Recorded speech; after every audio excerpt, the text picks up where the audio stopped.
Ca și toți, ca și ucrainenii, ca și toți avem aceleași probleme. Bineînțeles că în est bombardează, e situația mai complicată.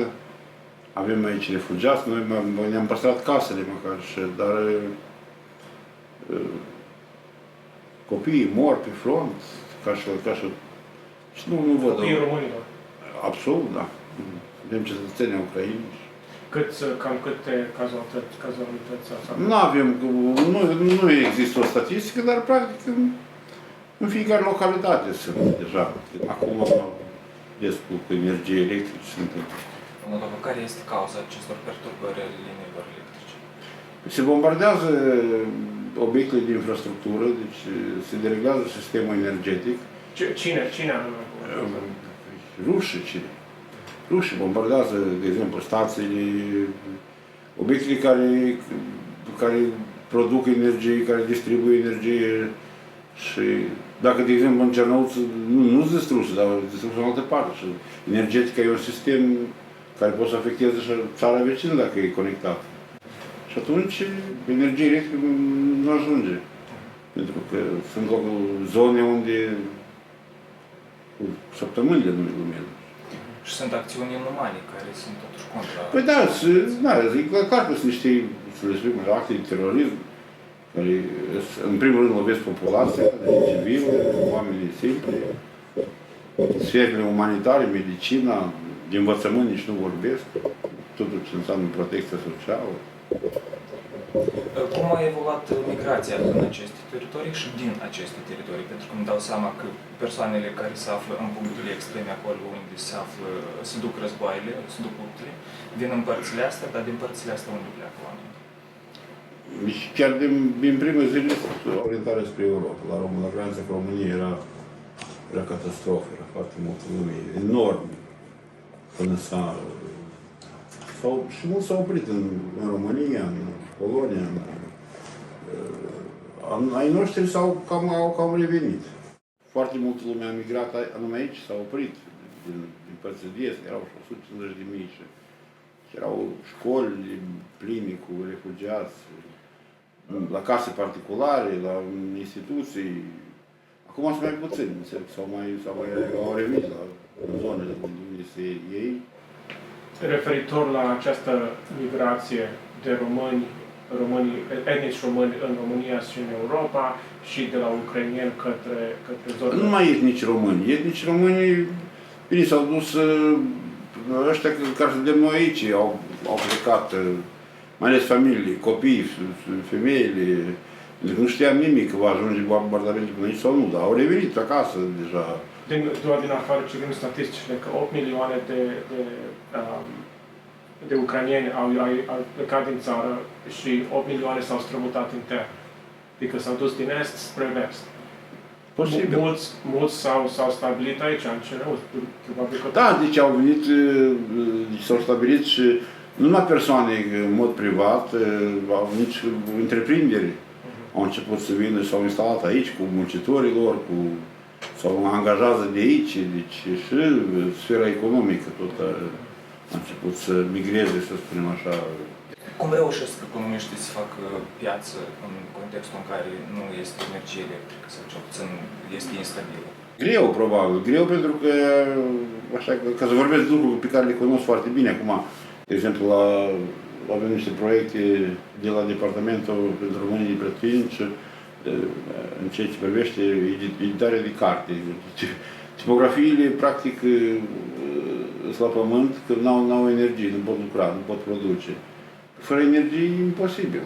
Bine, mulți poate își pun generator. Sfera comercială se mai descurcă că își instalează generatoare acestea, dar ele nu au putere așa, deci ele pot să dea un pic de lumină, să mai lucreze un aparat de ăsta de casă sau ceva. Noi știm că s-a întâmplat în Basarabia, că populația moldovenească română de acolo a fost diluată cu imigrația forțată în timpul sovietic. Ca și aici, desigur. Credeți că astfel de migrație sau deplasare va dilua românitatea acestei zone? Nu cred. Nu cred pentru că scenariul vedem cel care s-a produs aici în 41, de exemplu, în 13 iunie, când au fost deportați foarte multe lume de aici, în Siberia, la noi nu cred să există niște schimbări demografice foarte mari, pentru că atât doar că pot să plece oamenii la muncă, deși foarte multe lume pleacă definitiv.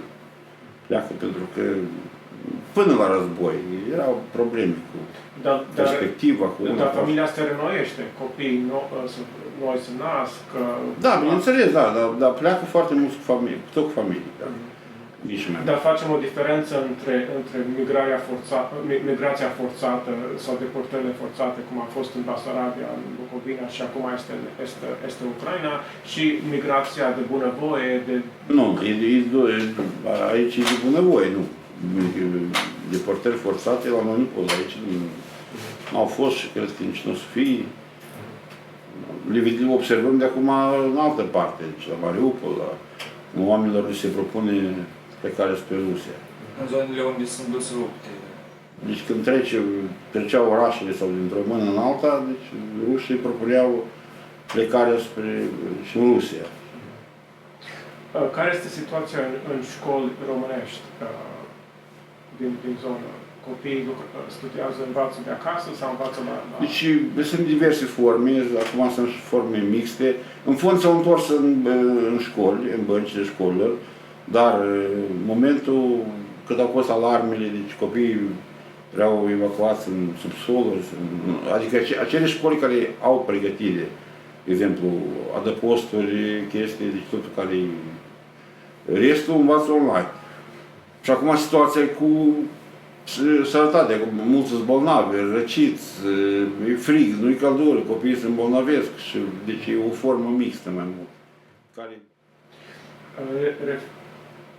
Referitor la bombardarea asta care vine din Rusia, a fost bombardate aceste sate românești? Nu.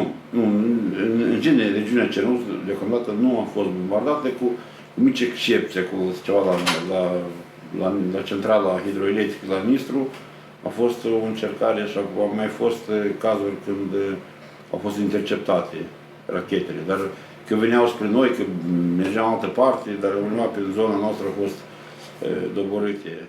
A căzut niște fragmente de bombe, dar deocamdată noi suntem ocrotiți. Deci, Bunul Dumnezeu. De Dumnezeu sau de armata României sau de cine? Băi, bine, sunt mai multe versiuni, adică una ar fi că suntem aproape de România și, dar cum vedem că ei nu prea se uită dacă au tras dacă s-a întâmplat și cu Moldova. Linii directe nu există și oricum n-ar încerca să tragă încoace, trebuie să treacă pe teritoriul ori a Moldovei, ori a României și asta ar fi una din cauzele că nu se bombardează. Altă variantă este că Cernăuții, regiunea Cernăuți nu are obiecte de infrastructură serioase, poate în afară de centrala de pe Nistru. Deci nu avem armată aici dislocată. Și practic faptul că zona Cernăuții este amplasată între două mari forțe NATO, asta tot este un punct garant. Ar fi și asta, da, ar fi și asta. Este vorba de că Polonia vrea să pună sisteme Patriot de apărare chiar la hotar ca să apere o regiune a Ucrainei 200 de kilometri. Ați dori dumneavoastră astfel de apărare din partea României? Adică pe teritoriul României? Da, să fiți apărați de România. Fie de pe teritoriul României sau fie... Noi ca oameni simpli cred că nici totul n-ar, dar să fim apărați. Adică asta e și n-ar fi o problemă.